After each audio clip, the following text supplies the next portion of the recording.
Good afternoon, everyone. Absolutely no sound coming out of the audience. Must be the heavy lunch. If the lights go off, then it'll be a nice time to take a nap. Anyway, fantastic. We have some extremely good entrepreneurs on stage. And I think let's try and use the next, how much time do we have? Is there a 45 minutes to understand their journey a little bit? What are the challenges that they faced? How did they move forward? How did they get where they are today?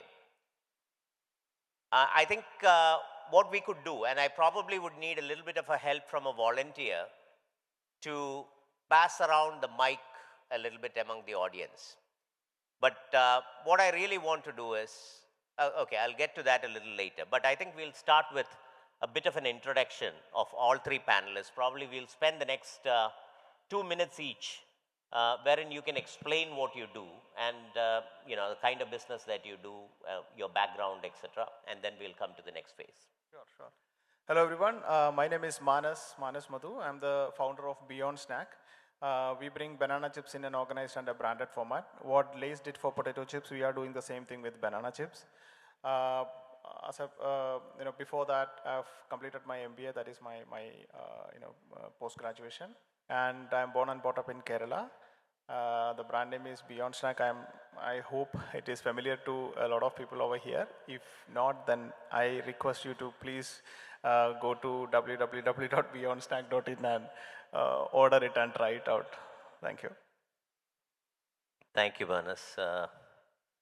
I want to get his name right. Heshan.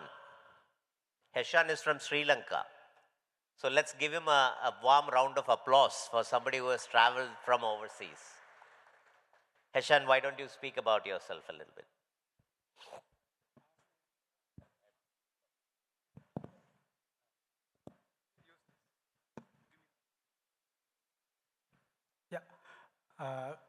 Hello, Kochi, Kerala, and I'm Heshan Peiris. I'm a founder of multiple startups.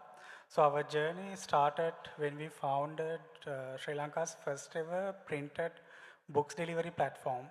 So then we ventured into publishing, and we started few retail outlets.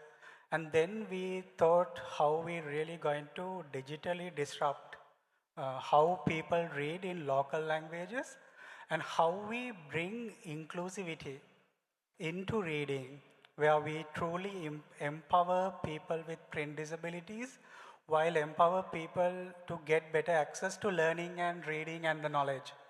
So we started KReader with the intention of having inclusivity, and we run few AI stacks where we do the batch processing, and also the KAgroo, where we do the community farming for natural vanilla. So in high level, that's my background.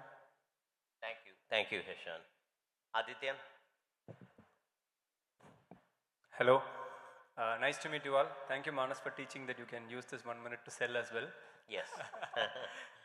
My name is Adi. I run a consumer brand called Cooked, based out of Chennai, but a lot of love from Kerala because we raised capital from Cannes. Quick check. How many of you here sitting here already know the brand Cooked? Thank you. Jimon is racing because he's put in money as well, so he knows the company quite well. So we are, we have quite a bit of community that's going around the brand Cooked. We have a strong social reach through which people get to know the brand Cooked, and along the way we also built a lot of first of its kind products under the category of masalas, curry paste, biryani kits, and other recipe kits. We also sell direct to consumer, retail, and this year it's been a lot of quick commerce as well.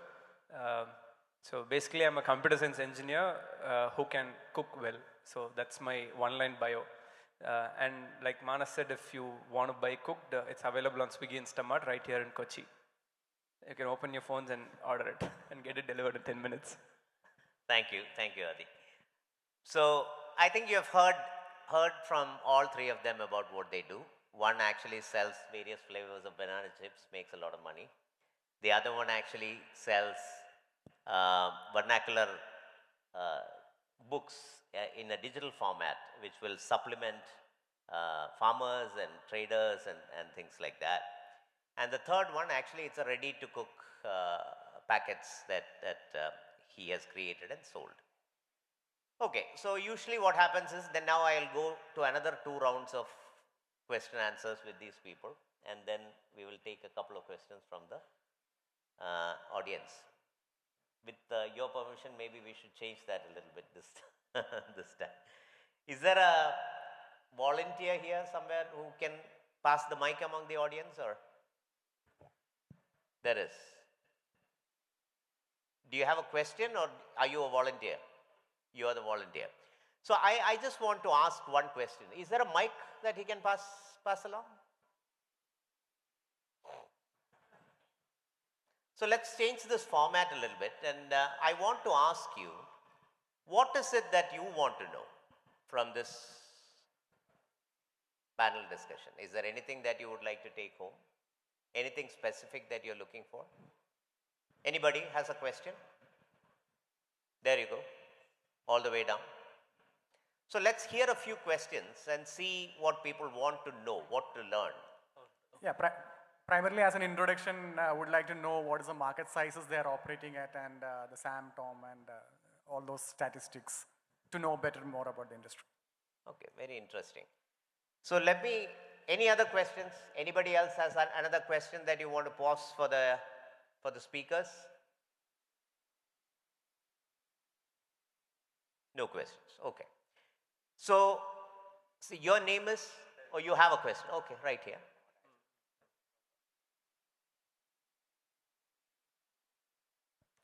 While the mic is getting passed, let me ask you, how many of you are aware of the terms that he just used, like TAM, SAM, SOM, etc.?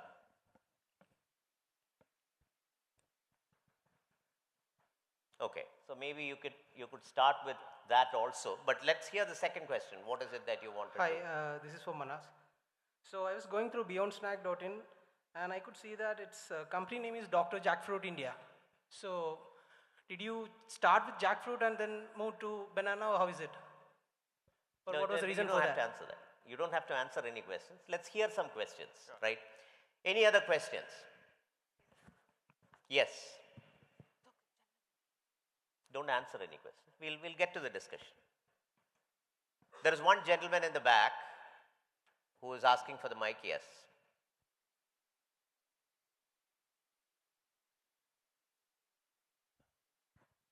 Let him ask first. Let him ask first. He also has a question. Let him ask first. Okay. While all of you are running successful businesses, what are those top 3 challenges that each one of you are currently grappling with? Okay. Thank you. My question is a little bit more intimate for you to tell a little bit more about where you are today versus where you started from. So the idea that you started from and where you are today, is it the same idea that has matured and stayed constant, or it has changed? And if it has changed, what kind of changes did the idea have, and what triggered those changes? So how did you evolve to where you are today? Thank you. Thank you. I think we have 4 questions. Any ladies have any questions? Because all 4 questions came from gents. I want to make sure that gender equity is preserved here. No questions from the ladies. Okay. So now you have one more. Sir, can I come back to you? I just want to go back to the panelists, and then I'll come back to you for the final question. So Adi, why don't you start with saying what is TAM, SAM, SOM, etc. And probably we'll take a round with all 3 of you about the market size that you have. Because I also want the students who are sitting here to understand what is all this terminologies. At least you learn a thing or two before you leave the room. Go ahead. Perfect. It's like putting me on the spot because honestly, few years back, I didn't even understand those things. So at least now I tend to think that I understand a little bit. The TAM is total addressable market, which is the entire set of customers who could end up using your product. I mean, other panelists correct me if I'm theoretically wrong. Then it's Sam. It's serviceable address market, serviceable address market, which means that essentially what among the overall TAM you could end up capturing, and SOM is a subset of it, which is the market that you are actually going after. Serviceable, obtainable market. Obtainable is market. What is SOM is. So if I have a total market for cooked, ready to cook products as a 100 crore, then what is the market that I could go if I am only making ready to make parotas and chapatis? Then that is the total addressable market. If that total addressable market is 10 crore, then I would actually try and shoot for maybe 10% or 20% of that market, which will be the serviceable obtainable market, which will be 2 crore or 3 crore. That is how you define the value of your company. So, Manas, what is the TAM, SAM, SOM that you are going after? So for us, the total addressable market would be the entire snack market. I would dilute it down a little bit more, because the total addressable market of the entire snack would be somewhere in the range of around 4,000 to 5,000 crore per month. What we are looking at is something in that it's a combination of Western and ethnic snacks, which we call it munchies, and that would be the serviceable addressable market, which is around 1,800 crore per month. And within that, the obtainable market would be something that we are creating, because we are in a process of creating a category. And any business, as per my belief system, is that if you are a startup, it is always better that if you have a category which is raw in its format and you are building it, that is when you have a much more chances of growth and value creation. In that case, how much ever maximum you can actually carve out from the addressable market would be the best. We usually target around 10 to 15%, like you already mentioned. So around 1,800 crore, 10% would be around 180 crore would be an ideal way to start off with. But yeah, depending on the category, depending on the business model, depending on the domain that you are playing, I'm talking about purely from an FMCG or a consumer packaged good perspective. It can be different. Let's say, let's take the case of a cab hailing app like an Uber or an Ola.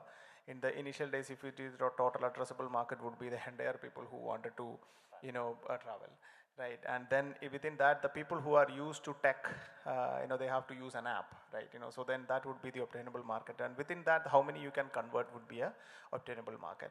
So this is just to give an example, and depending on that, you can actually design your business, the forecast or the proposal, the plan, business plan and all. But yeah, I mean, on an FMCG standpoint, the ideal way to start off would be what would be the category, the overall category play, and within that, how much you can actually obtain out of it. Thank you, Manas. I'll come to Heshan. Heshan, this AI-powered LLMs being used for vernacular language delivery, like your farmers would like to get their advisories in Malayalam.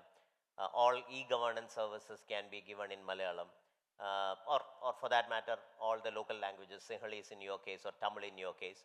How big is the market? Is that market? And how do you, where are you going after? Are you only going after Sri Lanka, or are you going after the entire world? Yeah, so basically, if we look at the current figures, globally, including like digital platforms like Kindle even, the market size is $20 billion at the moment. And the audiobooks market itself is growing at a very... Did you say $20 million or billion? $20 billion. Billion dollars. $20 billion is the total market. Annually.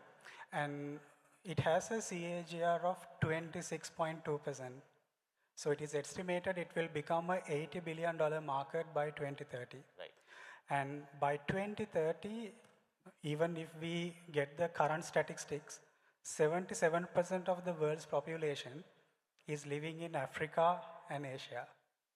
And majority of these people, they read, write, learn in their native languages, their vernacular languages or their dialects. So that's the total addressable market size, starting from now up to 2013. But when we get the actual market size where we are planning to enter into, we have like identified 10 markets that we have in our growth plan that we are going to enter within next 7 years. For Sri Lanka, it's a very small market, and we are looking at total addressable market of $15 million, where we got like a serviceable, obtainable market of $2.75 million. So it's like very niche market that we have in Sri Lanka. But overall, if we look at some of the markets in India, Bangladesh, Nepal, Cambodia, we see the market potential of over $80 million per annum in the serviceable, obtainable market. Fantastic. And why does it become important to know your TAM, SAM, just for the understanding of the audience? Why are these terms important? Yeah, mainly, startup is all about the scale. So you need to plan this in the very early stage, so you know where you are heading, and if you are falling up behind, you know that there are certain matrices, certain measures that you need to make sure that you are reaching. So it's always good to have the milestones planned, at least for like 5 to 7 years, so that you can make sure that you are standing and you are growing in the expected way. So it's very important to understand it, and it's very important to understand the dynamics of the market to get the informed decisions where like you get the trajectory right now, understanding the market dynamics. So it's very crucial in the startup journey. Yeah, I think one of the things that everybody who's planning to start a company or start a startup, one thing that you should keep in mind is startups are about scale, which means you need to do large volumes of business and make a lot of money in that process, which means that you should be actually looking at a market which is pretty huge. If you say that you're going to do something in Papadam, then I think you need to actually first understand what is the total puppet market in India and see what differentiation can you make and how much of that can be obtained. But I'll get to the next interesting thing. Did you guys start by saying that, oh, you know what, I want to do this? Was this your day zero plan and versus today's plan? Have you pivoted? Why did you pivot? I think I'll ask each one of you that question. Manas, maybe you can start. Did you start envisioning that, oh, this is what I want to do with my life? Yeah, sure. I'll actually club it with the question came from that corner about why the name Dr. Jackfruit. Actually, I did not start with banana. I started with the jackfruit. I wanted to launch a mock meat based out of jackfruit, and the product did not do well. Though it, wherever I go, I usually take this sample packet with me. People get excited by seeing it, but they never, we never really able to monetize it. So we call it, the product market fit, right? So something like whether there is an inherent demand is existing for a particular product or not is a question. If it is there, then it has a good product market fit. With less amount of marketing spend, you will be able to bring out that initial traction. That is what a good product market fit will help you in a way. It did not have that thing. Then while I was working on that, I thought let's do jackfruit chips, because chips is anyway it is a much more bigger market. Why can't we try that? We tried on that. While I was working on that, I tried on banana. But from the market, banana always has a good response coming from, and the people usually, the awareness wise also and the affordability wise. Banana chips is always something new, right? It's not something new, right? It is okay. I know banana chips. Okay, this is something good quality. Let me try. So the hindrance of giving it a try was much more lesser when it comes to banana, and it clicked really well, which eventually proved in the market that the banana chips has a good product market fit, which made us to stick onto that particular product eventually, and then our entire focus we started putting into that. Business is all about the return of investment, right? You only have limited resources, especially when you're a startup. Where do you want to invest that money is a question. if there is already an avenue where you can actually get a good return of investment, you should ideally put that over there. And hence, we completely removed all the other things and started focusing on banana chips. And eventually, our vision became much more clear in the later stages. And now we are a banana chips brand. Fantastic, thank you. Heshan, did you originally start with building a AI LLM vernacular reader for planters, or is that the framework that you originally had in mind? Did you do other businesses before? What is your story in terms of finding that product market fit? Yeah, so basically, when you have this idea, you think that it's the best idea. Correct. But for us, we merely wanted to build a digital reading framework.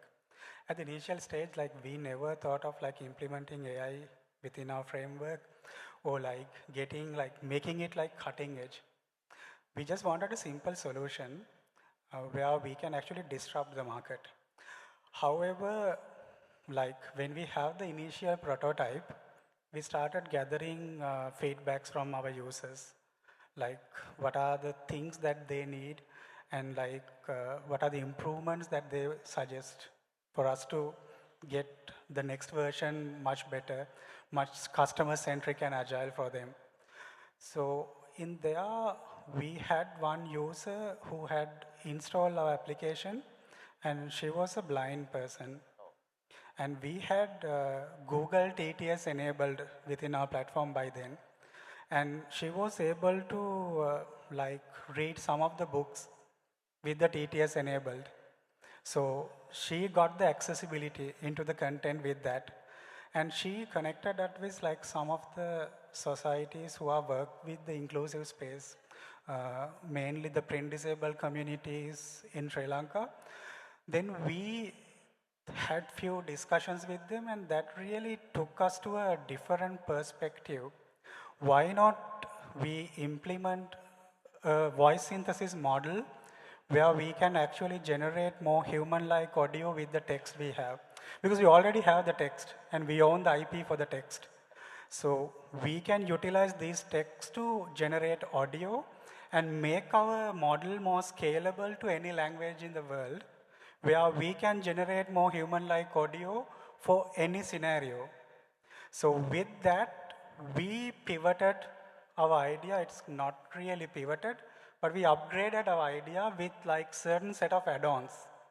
That's where led to the tech stack that we have today, which has the cutting-edge inclusivity features. Fine. Thank you, Heshan. We'll come to that, some of these conclusions a little later. But Adi, you said you're a software engineer who loved to cook. Yeah, I've studied engineering, but I did nothing to software, nothing related to software. Okay. But the question was very relevant. I think that was the most brilliant question that was asked. Everyone who has invested in Cooked, who is sitting here, would have at least heard 3 different stories from me.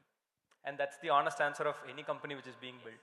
And every year the story changes. In the 4 years, I think at least we had 3 different stories of what Cooked is.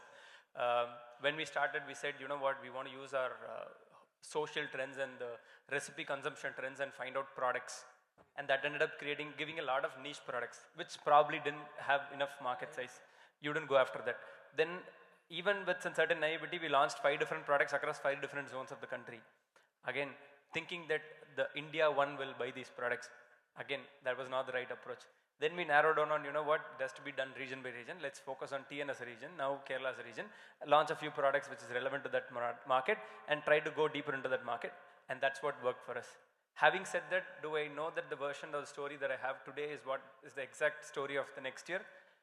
Probably we'll add a few things, cut down a few things. Probably we'll narrow down the focus even more and probably figure out that something in this is where we have scale. So I know for a fact that every company goes through these pivots. Not a lot of people talk about it. Politically, when you talk to an investor, you end up telling the nice part of the story, the rosiest part of your story. You know what? I always had this vision in 2020. I was sitting and lying down, and this was something that stuck in my head, and I kept on going in that same route for the last 4 years. That sounds nice. That makes you sound brilliant. But what makes you even more brilliant is the fact that you are able to understand what works and what doesn't work, and your ability to shed off things that doesn't work and your ability to keep adding more things that works. and at the end of the day making the business work, like exactly how he said. I know a lot of companies who tried doing jackfruit mock meat but didn't do well, who kept on that pursuing that idea for a very long time. But you can see someone who's smart enough to know that that's not the market that I want to win. But you know what? There's a niche where someone can do what Lay's did to potato chips for banana chips, and you see a disruption in a certain space. And that's how every company is built, is what I personally believe also. Absolutely. Absolutely right. So I think learning a few learnings. One, you want to start a company, you want to start a company to scale. So you should look at your market very well. You should understand how much are you planning to sell to the market, what are you planning to sell. Once you start building your product, I think at some point of time you might find out that this is not working. There is nothing wrong in pivoting, changing your strategy. There is no shame in it. It becomes a disaster when you try to stick on to your mistakes and keep moving forward. I think that is another learning that you have. And the third question that came out, there was a clubbing of the second and the third. And the fourth question that came out was, what is that single biggest challenge that came to you during the course of your business, and how did you overcome that problem? And Manas, I'll come to you on that.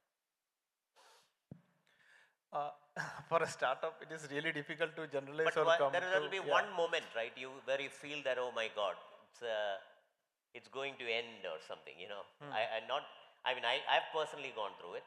There might be many entrepreneurs who have gone through that, you know, there is no light, there is no tunnel, it's darkness, right? Is there such a scenario or, you know? There were many, but see, end of the day, what we are working towards is, you know, okay, you think that if we crack the product, it is going to work, right? So we put our entire effort, and you know, once the product is ready, now we are waiting for the product to sell, right? You know, we think that okay, we have a phenomenal product. I'm going to sit here, the people are going to come and buy it from me, but nobody knows your product, nobody knows you. So, you know, initial stages we thought that okay, product tracking is the biggest challenge, but believe me, taking it out to the market and selling would be the biggest challenge. If you believe that you are not a great salesman, that is going to be the biggest challenge that you'll be facing in your life, because everybody has to be a salesman if you are in entrepreneurship. You have to figure out what is the smartest way to sell the product, smartest avenue to sell the product.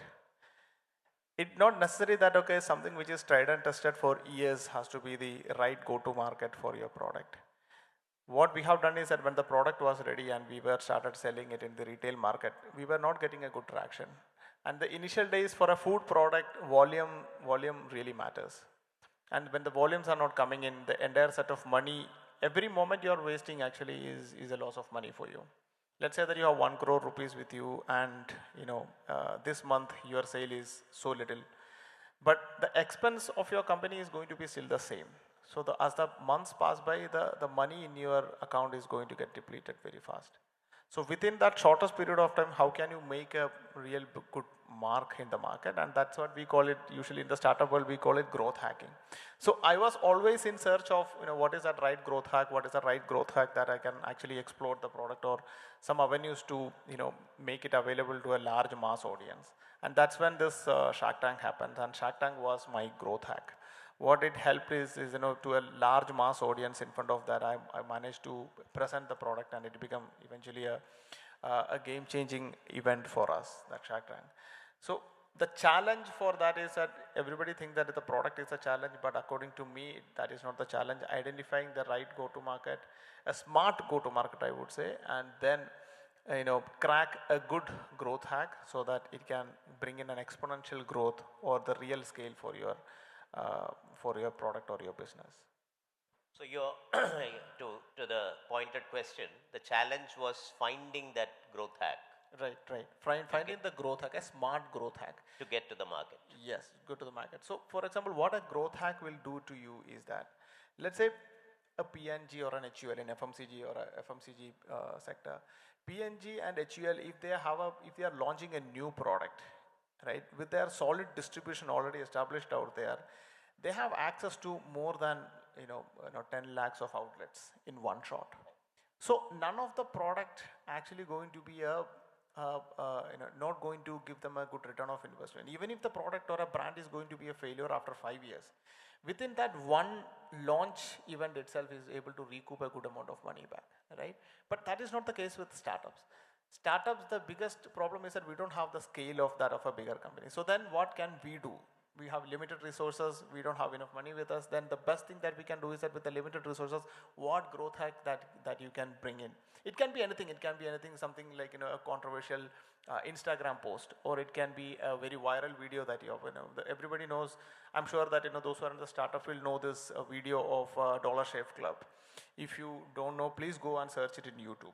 What this guy did is, in the world of Gillette, this founder came up with a razor which is just $1 in cost. He came up with a video that became viral overnight, and with that, a lot of people came to know about Dollar Shave Club, and massive orders started pouring into his website, and eventually it was acquired by Gillette itself. So that growth hack has to be smart enough so that it can bring you that kind of a volume for your business. Nothing like it. Otherwise, you have to wait for that time, and any waste of time is a waste of money, end of the day, for a startup. Thank you. Heshan, what was that single most challenging moment in your entrepreneurship journey? When did you think that, this is not going to work, it's the end of the game? Did you have such a moment? What was that moment? Yeah, and I totally agree with what Manas was saying, because as a startup, your first key milestone is to get into the product market fit. And there are two avenues you can do it.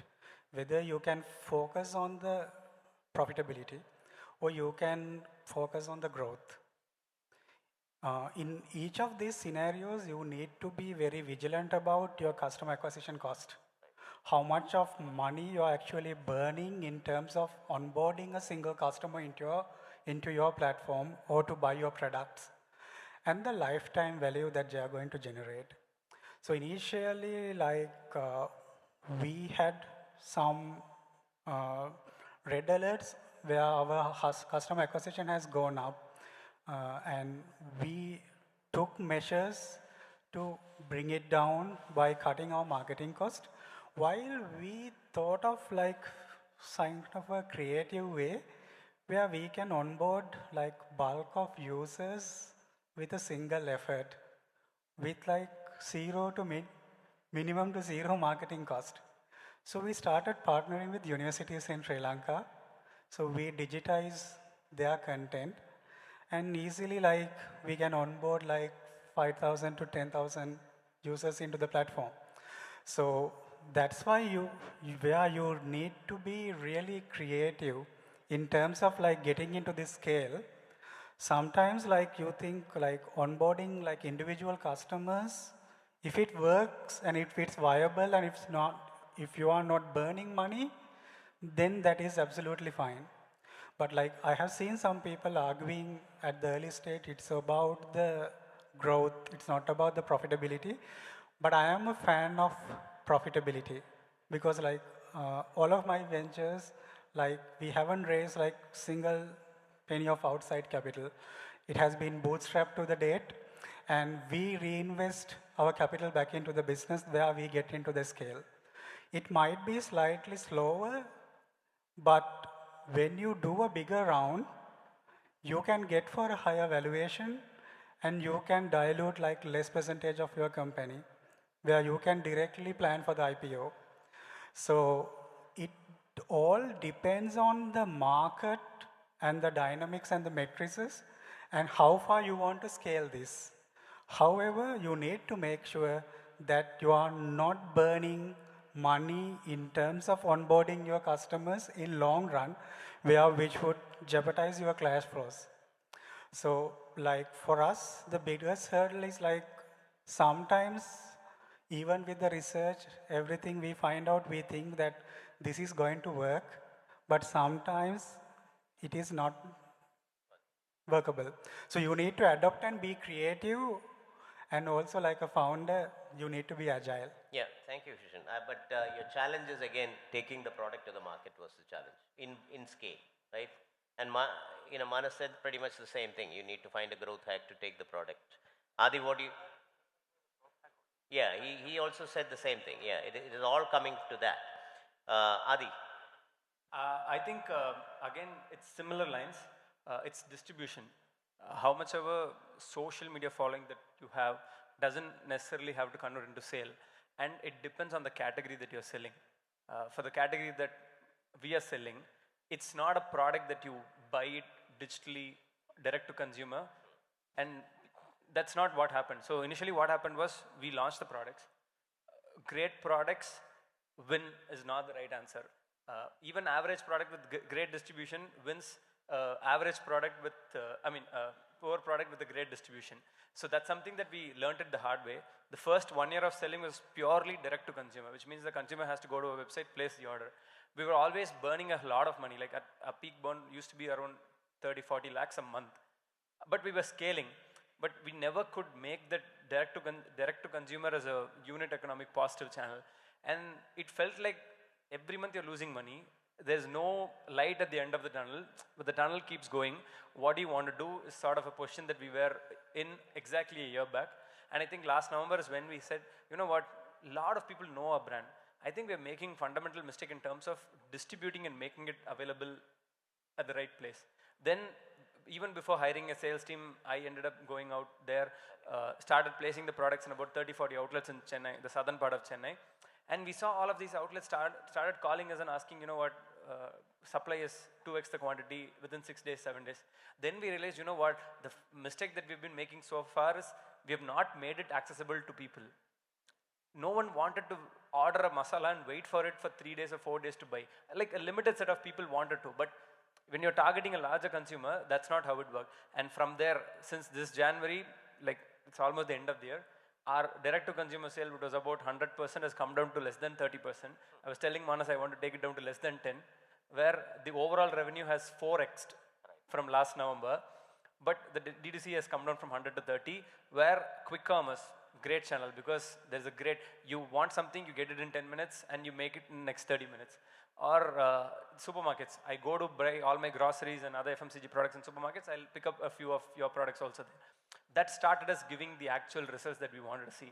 So I think the one-line summary is average product with great distribution wins any day over a great product with poor distribution. And that was something that we found out the hard way. Right. So sales, marketing, go-to-market, distribution, product market fit are some of the words that we just heard. I think we have pretty much answered all the questions. I think one gentleman had another question, which I said we will wait until we get through all the questions. Does he still have that question? Yes, right there. We have 2 questions, 2 raise of hands. Hi. We'll come to you, sir. We'll also come to you. Yeah. Hi.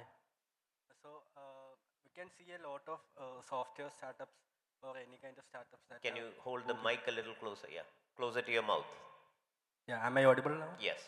Thank you. So we can see a lot of software and any other kind of startups that are booming out of South India or India, but we can't see any hardware startups that has become unicorns. So if you have a kick-ass hardware idea, what did you guys do? Since we don't have the access to Heshan, how do you guys attempt to do that? Right. So the question is, there is a lot of software startups. By the way, I think Heshan is the only one who's close to a software startup. The other 2 are just food and distribution startups. We don't have many people. Closest would be me. I can also try to pitch into that question. But the second question, sir, you had, yes.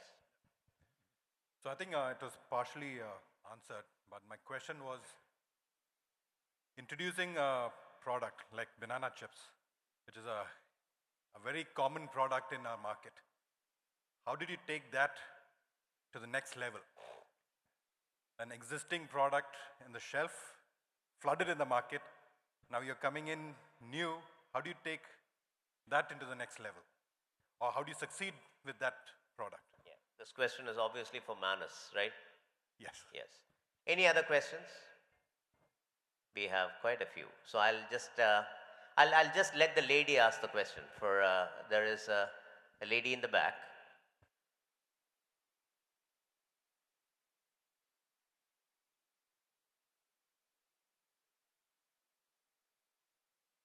Right there, yes. Hello. Yeah, good afternoon. My name is Sophia. Here, everyone has, they are strong in their USP. I'm also strong in my USP. I'm also a startup, but I'm facing a lot of problems in the market. What do you do? What do you do? I'm the millet products from, value-added products from millets. How to take the millets in tasty way. The main thing is lot of distributors are approaching me, but they're in the same manner, man has got in Shark Tank. But I am facing the problem, all the distributors asking in white label. How can I overcome that? How can I find out the market? Right. Okay, so we have 3 questions. I will try and answer the first one. There is a lot of hardware startups in Kerala. I'll keep it simple. You should go and check out Make a Village that is present in Kerala Startup Mission. I can think of at least 10 deep tech startups, all hardware, based out of Kerala, which is supposed to make it big in the years to come.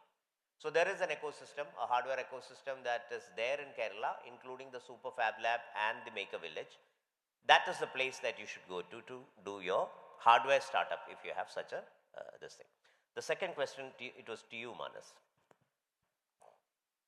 So if I summarize that question, it's a question about how can a normal, banana chips, how can we take it, give it a makeover, right?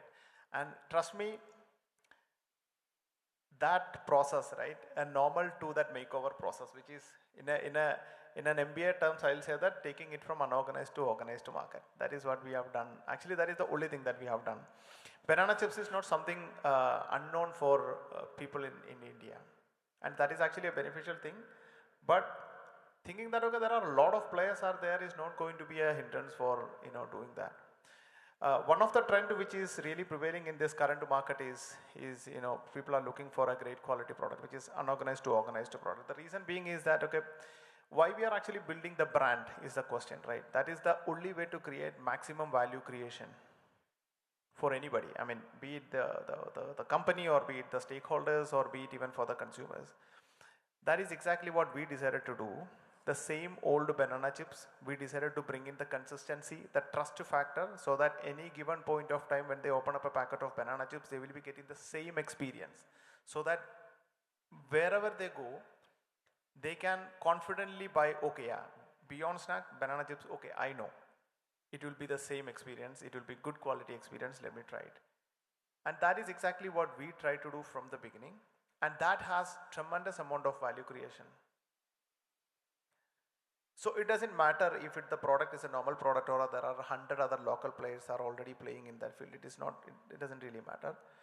What you can do is that you can create a brand out of it. When you're creating a brand out of it, you need to also ensure that there are certain attributes which qualify for a brand, right? The trust factor, the consistency factor, and all these actually are built into the product, so that any given point of time a consumer is opening up the product, he will be always feeling confident more to go back and purchase that product again. That's what value creation through brand building, and that has much more powerful impact than any other way of value creation in the FMCG or a consumer packaged goods industry. Right. And I think I'll add to that. How many of you have heard about Haldiram's? Quite a lot, yes. How much did they get valued at in the last valuation game that has been going through? Any ideas? Manas, do you know? I think 15,000 crore or something. 50,000 crores for 51% stake. So yeah, 51%. I think it's around 100,000 crores is the total valuation of Haldiram. So sometimes, until I heard that valuation, I didn't know that there was such a huge market for sweets and mixture and all that stuff. So sometimes you don't know what is the kind of market that exists out there until you actually go out and explore. Now I will come to the question of that millet lady, which I think there was a millet year last year, right? Year of millets. India actually celebrated it as the year of millets. A lot of people actually ventured into millet game. And many of them are actually struggling with that growth hack that you talked about. But I'll go to Adi with this question. Adi, you being a packed product brand getting to the customer, how would you suggest that she can actually create that growth hack? How does she go from a, let's say if it is a 10 lakh or a 15 lakh business to a 50 crore business? What does she need to do? Sure. See, obviously there are different answers. Each one is going to give a different perspective. I'm going to give my own perspective towards this.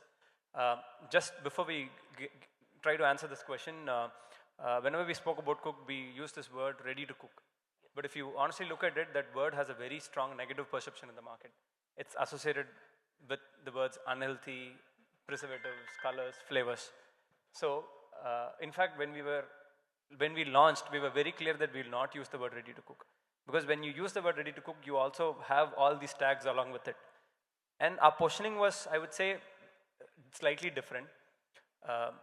As simple as it is, if I go to my friend's mother and tell her, you know what, auntie, you can make a biryani in 10 minutes, she's going to say, you know what, I don't want it. Because she is the guardian of the house. She wouldn't want the product. But what we chose to do was we rather went to her and said, you know what, auntie, you make a great biryani. But do you know how to make an Ambur biryani or a Dindigul biryani? Like that's different from yours, right? Use this product to make it. Then the perception is different. So that's why, in fact, when we launched the products, none of the products are generic things. We named it based on a recipe. We named it based on a region from where it is from. And we took authenticity and taste as the positioning rather than the convenience or ease of cooking as a positioning. So what you position yourself and how, and the story that you tell around why you exist can make a lot of difference. To answer a question, millet is a very crowded space. At least all of us know 5-10 brands who are operating in this space who's trying to make a dent in that. If you have a nice story of why you're doing it, and if you find a difference in positioning that can work for you, I think that can work wonders. And I think that's the base work that we have to go back and do and see how different we can position ourselves in the market. And I think that's going to make a lot of difference in this case. Like in this case, it was making unorganized to organized. But in our case, it is the biggest market is already organized when it comes to spices. And there was a lot of ready to cook. We wanted to be somewhere in between and we wanted to create a new market where the positioning and the story mattered a lot. So in her case also, operating in a crowded market, I think her positioning and the story is going to matter a lot. Right. I think her question was very pointed. What do I do? I think the answer that I'm hearing is that you need to create a story around your millet brand. What is the story that you're selling? Lakshmi Menon here sells a story of sustainability, right? Or green, or women empowerment, or Chekuti Pava, or Amummatiri. There are so many such things that she creates. Is there a story that you can create around your millet brand? Is it about what is the value that this brand positions? And then sell that value to the world. There is a coffee brand called Arakka Coffee, which comes from, I think, Hyderabad or Telangana or something, which was funded by the likes of Shibilal. It is tribal coffee, right? People belonging to a certain tribe actually works on bringing up that coffee and planting that coffee and curating that coffee. And that story is being sold in Europe. And that is probably the most expensive and most sold coffee in France right now. So similarly, it's a branding and a story creation exercise that you need to do to create something extraordinary out of a very ordinary thing that you would usually feel. I think we have run out of time. Is there any last questions that people want to ask? Any one last question? Yes.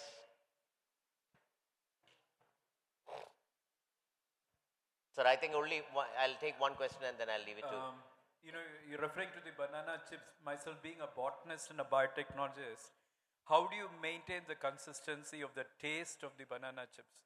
Especially, where do you get these banana from? Because banana growing in only specific regions will have that specific taste. If you get it from different places, obviously the taste differs. So how do you maintain the consistency of the taste? Consistency of a product overall, if you look at it, it is one part of it is, of course, it is taste, and the second part is texture. We need to crack both. And your question specifically is towards the taste. Let me address that thing. In Nendran variety in the row, there are 2 or 3 varieties. I'm saying that within the variety there are breeds. 2 or 3 specific breed is what we usually use for making banana chips, and which is good for chips basically. And within that, the best advantage of an organized farming is that if you are taking a particular banana from a particular farm, it will be always having a consistency in terms of the overall inherent macronutrients within that product. And end of the day, if you manage to crack your frying, which is basically the what temperature and how much time, how long the product has to be get exposed to that cooking oil. If you manage to that with a slice thickness, which is basically determine the surface area of the product, you will be able to get a fantastic product. And only thing that you require after that is replication. And that can be possible only if you have a great machine or a system in place. And that nowadays with the most modern technology, the continuous frying system is already proven to be a very efficient system for that thing. We managed to crack it through that.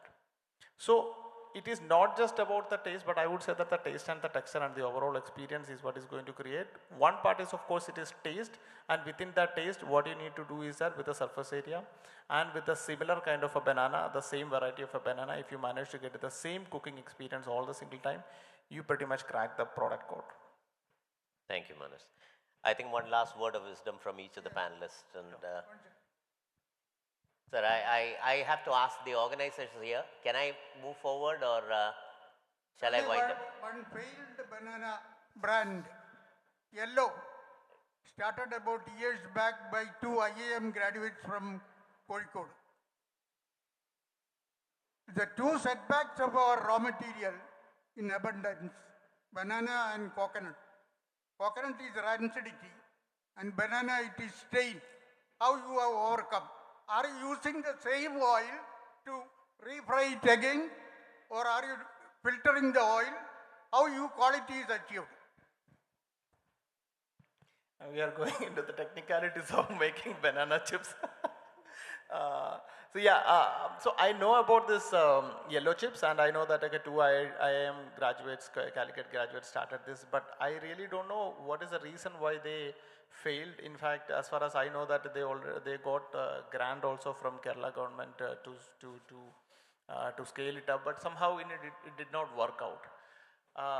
But I really don't know what was the reason that it did not work out. What I can tell you what worked out for me.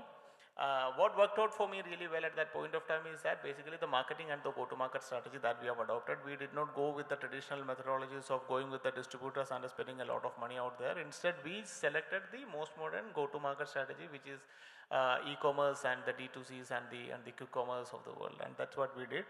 And that is the easiest way, and in fact, this is an answer towards that billet question also came earlier, that okay, one of the easiest way that you can actually approach or reach the market is nowadays, you have e-commerce available or a quick commerce available, or even the D2C, your own website, you can sell it.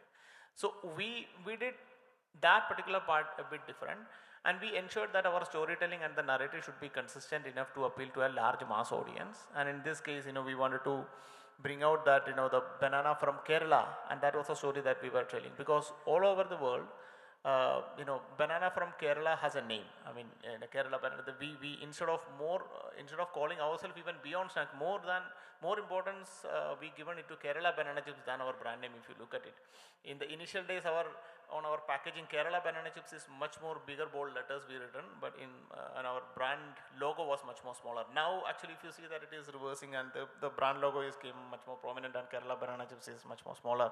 But the brand narrative, and we wanted to bring in that consistency when we are approaching to the consumers.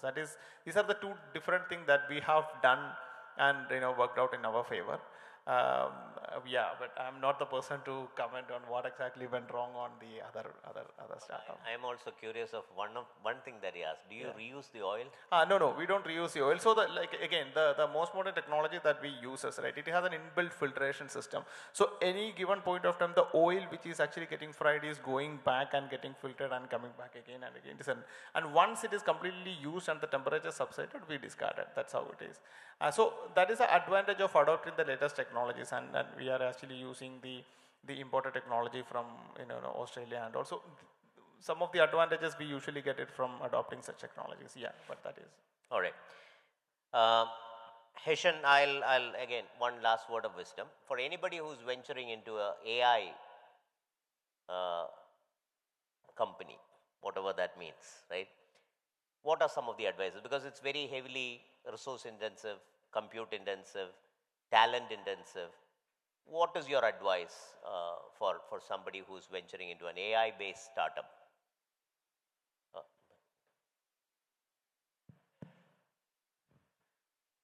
Mainly with AI now, lot of controversial is happening.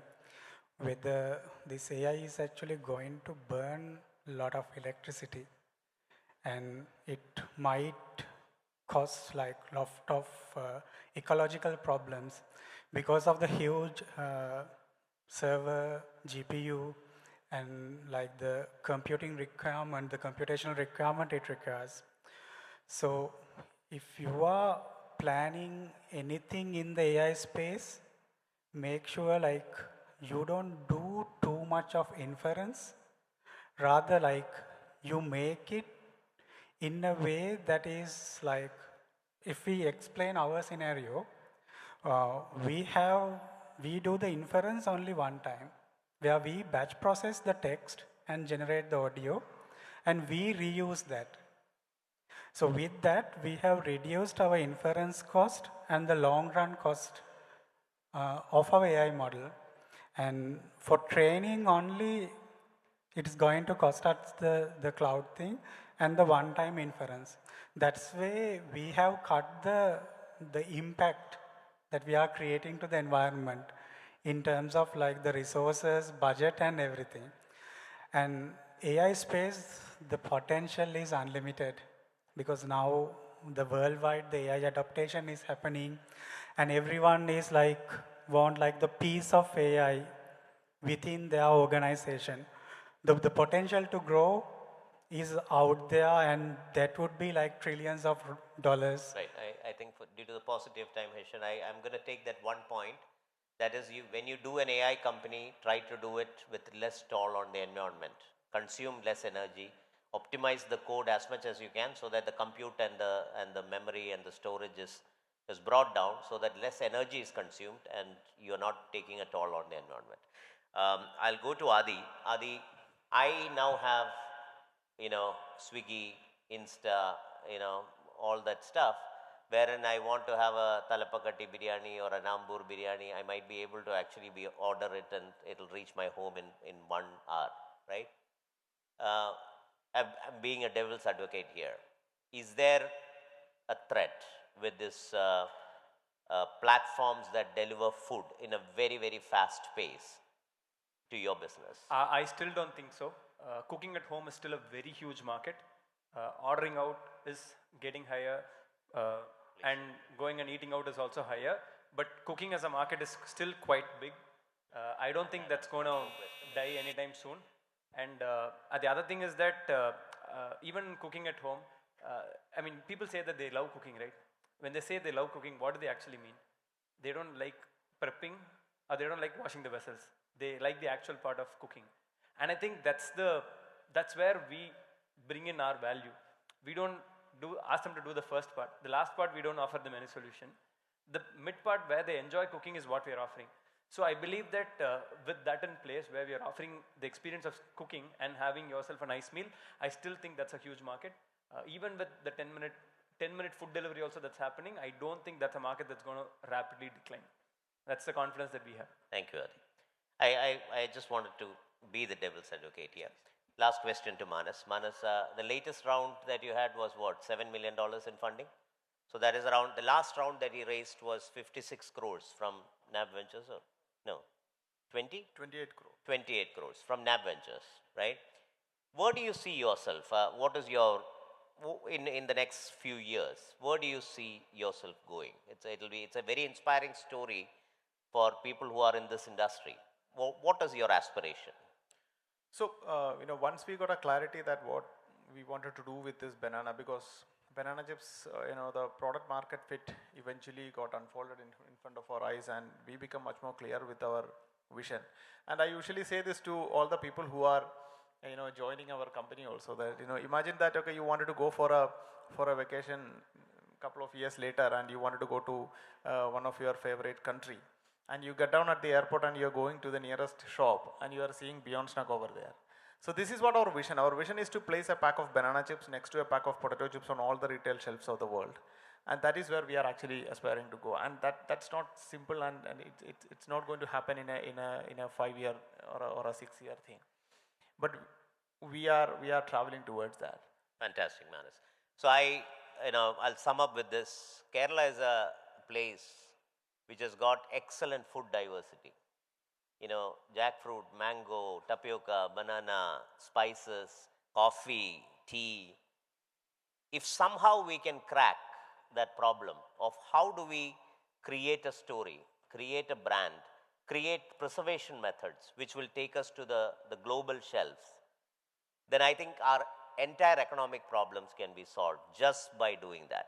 So I wish, ladies and gentlemen, that today will be a day when we will realize that that opportunity exists. And I thank each and every one of the eminent panelists for joining us here today. And thank you for a patient listening. Thank you so much. Thank you.